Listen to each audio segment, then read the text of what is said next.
Assalamualaikum warahmatullahi wabarakatuh. Waalaikumsalam warahmatullahi wabarakatuh. Selamat siang anak-anak. Siang. Siap belajar hari ini? Sudah. Yang nggak masuk hari ini sih? Masuk semua. Alhamdulillah. Saya harap kalian akan rajin terus seperti ini ya. Ya.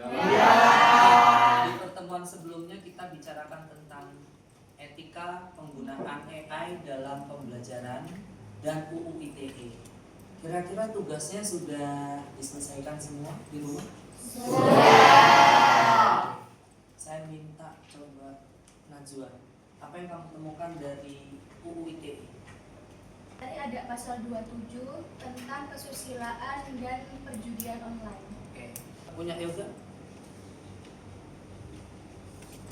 Pasal 28 yaitu melarang pengancaman akan mencemarkan nama baik atau menyebarkan rahasia dengan tujuan memeras atau memaksa seseorang melakukan sesuatu.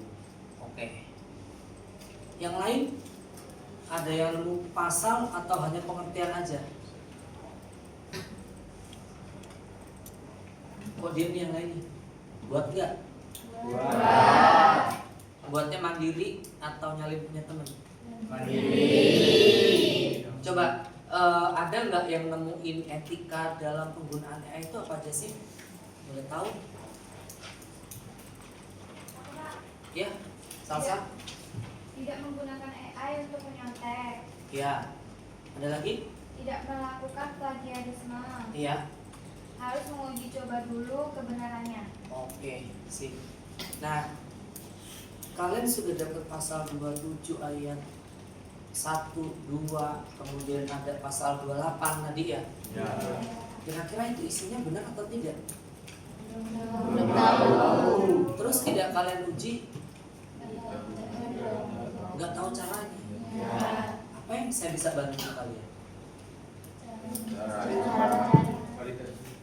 Gimana, Bin? Bagaimana cara kita itu untuk memvalidasi apakah pasal-pasal yang kita cari itu benar, Pak? Karena saya itu mencari UU ITE tentang aturan penggunaan AI.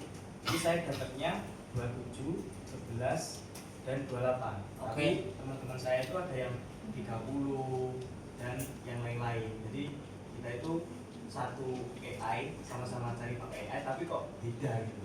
Kan ada kesalahan atau ada yang harus divalidasi. Jadi hari ini kita mau validasi ya. Jadi anak-anak yang perlu kita lakukan adalah AI itu bukan untuk mencontek. Betul kata Salsa tadi. Jadi gunakan AI itu secara bijak. Untuk apa kita jadikan asisten? Karena AI itu tidak pernah tahu mana yang benar, mana yang salah. Dia hanya memberikan apa yang kita minta. Sementara kebenarannya harus kita yang tahu. Gimana cara ujinya? Ya tentunya kita harus cari informasi-informasi dari situs yang resmi ya. Oke, karena yang nanya Rabil, coba Rabil ya yang praktekin biar lebih gampang lagi ya. Coba Bil. Oke. Langsung ketik aja di situ UU ITE.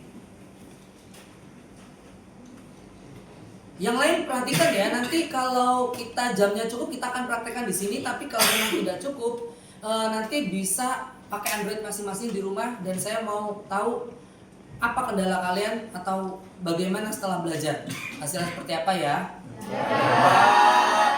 Baik, silakan.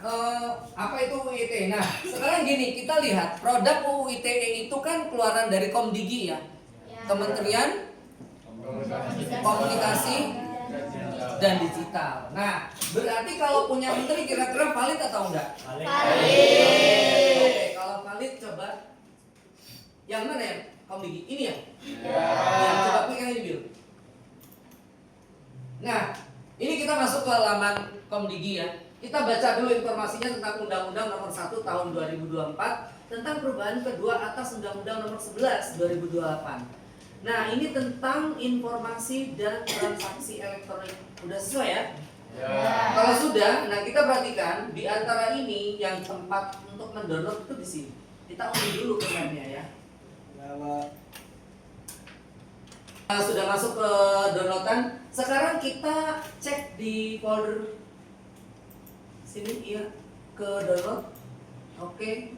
Ini udah ada ya filenya ya. Nah, sekarang karena sudah ada di situ, kita akan gunakan AI sebagai asisten. Seperti apa? Kita buka dulu Mas UITE-nya tadi. File UITE-nya ya, Pak. Iya. Oke, di zoom, diperbesar. Scroll kontrol Mas. Nah, sip. Terus. Oke, stop. Perhatikan. Ini udah sesuai isinya ya. Informasi elektronik. Oke. Nah, di sini kita lihat ini halaman berapa? 39. Jadi dokumen ini sebanyak 39. Butuh berapa hari kalian untuk membaca ini? Nah, disinilah perannya AI untuk kita jadikan asisten kita untuk belajar. Jadi bukan untuk mencontek. Kita praktekkan saja langsung. Kita langsung ke ChatGPT Mas. Tambah di sini plus. Oke. Masuk. Ya.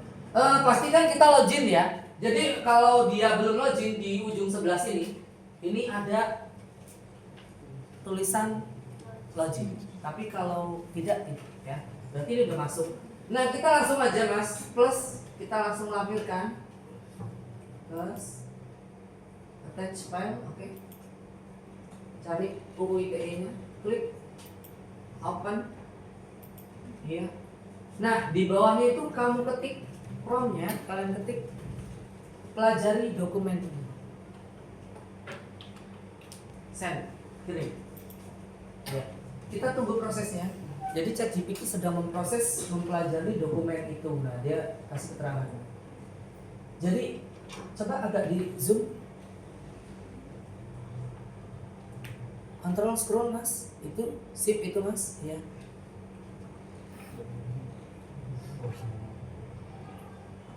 Oke, besar lagi Mas.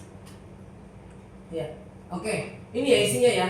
Coba ke bawah lagi, ke bawah lagi, ke bawah lagi. Nah, ini udah ada pasal-pasalnya ya, terus. Nah, stop. Di bagian ini ada perbuatan yang dilarang. Nah, kita fokus ke sini ya. Jadi ada pasal berapa aja itu sebutkan? 27, 27, 27B, 28, 29, 36. Itu ya? Ya. Ada berapa pasal? 1, 2, 3, 4, 5, 6. Itu udah muncul ya? Ya. Oke, jadi kalau tadi Rabil bilang pasal 11 itu perbaikan menjadi pasal 1 ya tadi. Oke. Nah, jadi seperti ini. Nah, kalau sudah seperti ini kamu fokus ke bagian pasal ini saja. Oke, munculkan pasal. Ayo Mas, boleh diketik. Munculkan pasal yang dilarang dalam UU ITE. Dan dilarang, udah itu aja. Oke, langsung di-generate. Nah, ini ada pasal yang dilarang. Pasal yang dilarang ayat 27 ayat 1 ini bunyinya. Terus ke bawah lagi. Iya, pasal 2 sesuai ya dengan yang kita tulis ya. Ya, bahkan di sini muncul nih. Kalau di sini cuma 27A, 27B, tapi di sini ada pasal 1, ada pasal 2. Nah, ini kan kamu bisa ambil intisarinya dari sini, kemudian bisa kamu catat dan kamu pelajari. Jadi dokumen yang 39 tadi itu kalau kamu gunakan waktumu untuk membaca, ini agak lama sayang. Jadi lebih baik kamu gunakan ChatGPT sebagai asisten kamu untuk membantu kamu bahwa ini loh intinya. Gimana kalau menurut kalian? Lebih mudah. Bisa lebih mudah ya? Oke, jadi apakah mindset kamu adalah pembelajaran itu selalu sulit karena pasal-pasal, atau kamu merasa bosan atau gimana? Coba Bagas, ada yang mau disampaikan nggak? Sudah, jelas. Menurutmu kalau metode ini lebih mudah atau lebih sulit dari sebelumnya? Lebih mudah Pak, karena di metode sebelumnya lebih belum paham ya. teksnya. Oke. Ada yang lain berpendapat? Mungkin Agung? Gimana menurutmu dengan cara seperti ini? Apa yang kamu pikirkan tentang AI? Kalau di AI ini tidak semestinya benar dan valid Pak. Iya. Jadi lebih baik mencari kebenarannya dulu di Chrome dan kemudian dibantu dengan AI, juga bisa jadi lebih mudah dan lebih intisarinya lebih dapat. Oke. Tapi harus dicatat ya, walaupun itu dari Chrome juga kita harus tahu situs resmi atau tidak. Oke. Baik, sampai sini ada yang mau bertanya? Apa yang harus kalian lakukan dengan tugas kalian yang kemarin? Mencari ulang, mencari di situs yang resmi atau mencari di AI-nya. Oke, berarti cari validasi datanya dulu, baru kita olah pakai. Baik, itu jadi kesimpulan hari ini yang pertama adalah tidak boleh apa tadi? Mencontek menggunakan AI. Yang kedua, Cek validasi. plagiatisme. Yang ketiga, Harus menguji coba dulu kebenarannya. cek validasi. Oke, jadi tujuan pembelajaran kita tercapai ya, bahwa etika penggunaan AI dalam pembelajaran itu seperti itu. Baik, terima kasih anak-anak untuk pembelajaran hari ini. Saya rasa cukup. Tugas kalian adalah memperbaiki apa yang kurang kemarin dan kita akan ketemu lagi minggu depan. Saya akhiri, wassalamualaikum warahmatullahi wabarakatuh. Waalaikumsalam.